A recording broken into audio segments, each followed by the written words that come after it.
Now it's making headlines around the world. Millions of customers. United States, but across the world. Biggest case of identity fraud America's ever seen. Actually create credit cards. Accused Albert Gonzalez.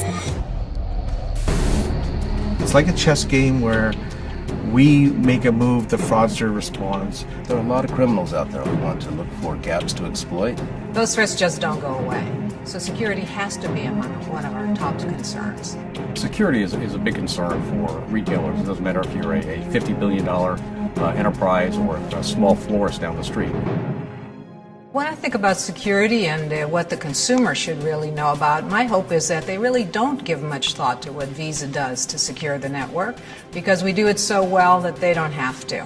However, we do an awful lot of things that people would never dream that we do. We have a comprehensive strategy, which we call Prevent, Protect, and Respond. One way to prevent is from the center of the network with technologies that can identify suspicious transactions and shut down the fraud even before it happens.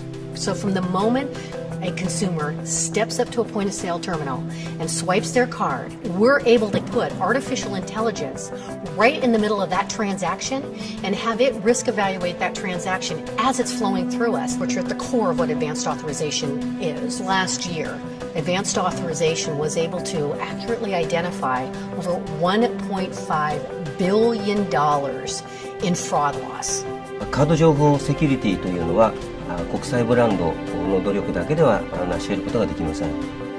In my mind, it's a shared responsibility, shared by all participants, whether that's the brands, whether it's the issuer, the acquirer, the merchant, or even the cardholder. And Visa has to play a very large role in that and play a leadership role in terms of collaboration, in terms of coordination, providing the right tools, providing the right education and awareness.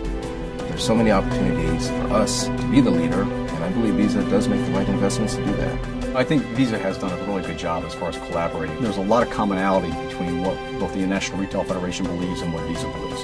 At the end of the day, we're all here to protect the consumer.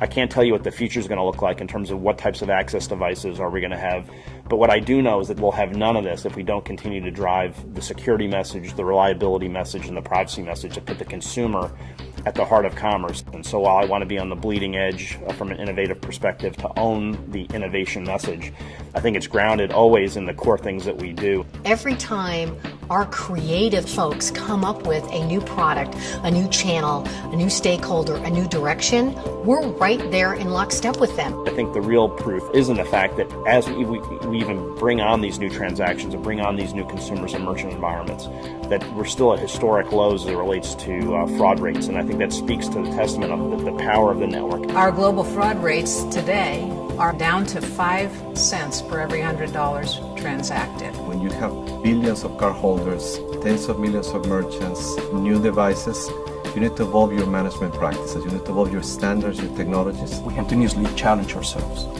and go back to the drawing board all the time. Be able to deliver to our customer the promise that they will have a safe and easy experience every time.